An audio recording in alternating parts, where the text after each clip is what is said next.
The third TOEFL speaking task is the second of 3 integrated tasks. Integrated is different from independent on both the speaking and the writing, in that integrated means it involves some combination of reading and or listening in addition to speaking or writing. This task involves both reading and listening. So it's 30 seconds to prepare and 60 seconds to speak. It's also the first of 2 academic tasks. Academic means it involves a lecture from a professor. And lecture in English does not mean reading, it means speaking. Let's talk about the content of the task. Reading comes first. The reading passage is a short excerpt from an academic textbook describing some kind of academic theory. Let's just call it a concept. It may be very rhetorical and you may not understand it, but don't worry, that's what the lecture is for.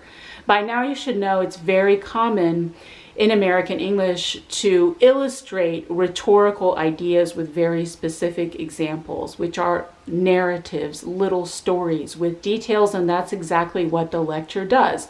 So after you read the passage, you hear the lecture, and in it, the professor gives 1 or 2 specific examples that illustrate the concept you just read about in the reading. The example or examples may be summarized briefly in the prompt, which may also name the concept. And I want to point out that if the title of the reading passage is different from the concept name in the prompt, go with what the prompt says.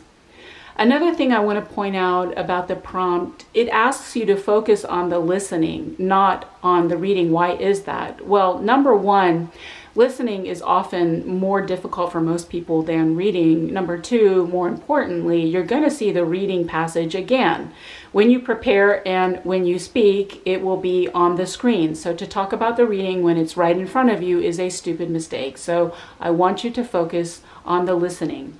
Let's talk about the outline, the structure for the response for this task. Again, I like to give my clients outlines for the speaking responses, and I know you may feel silly following an outline when you speak, like a computer or a robot, but I do that because of the time.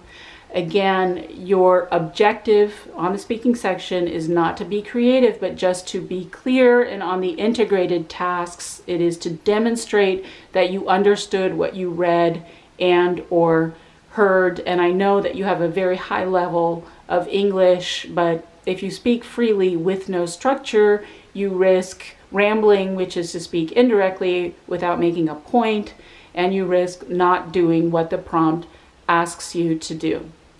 So the first item in the outline is, as always, the thesis statement, and this thesis statement may always be the same.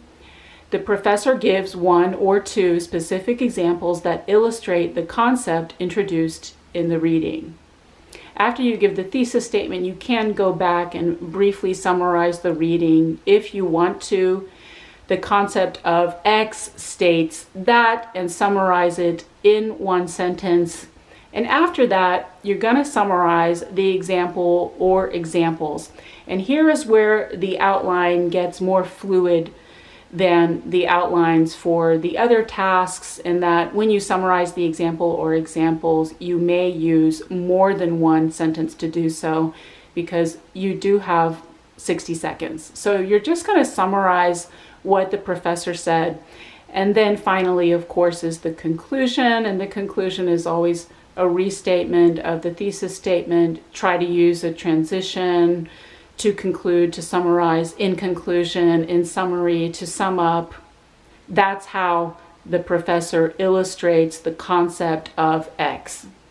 So that's an introduction to the third TOEFL speaking task, to read more in detail, including an example prompt with the outline and an example response. Please visit my website. I include that information in the description. And for a private lesson with me, please also visit my website. That information too is in the description. I've worked online with people from all over the world, and I'd love to work with you. Take care.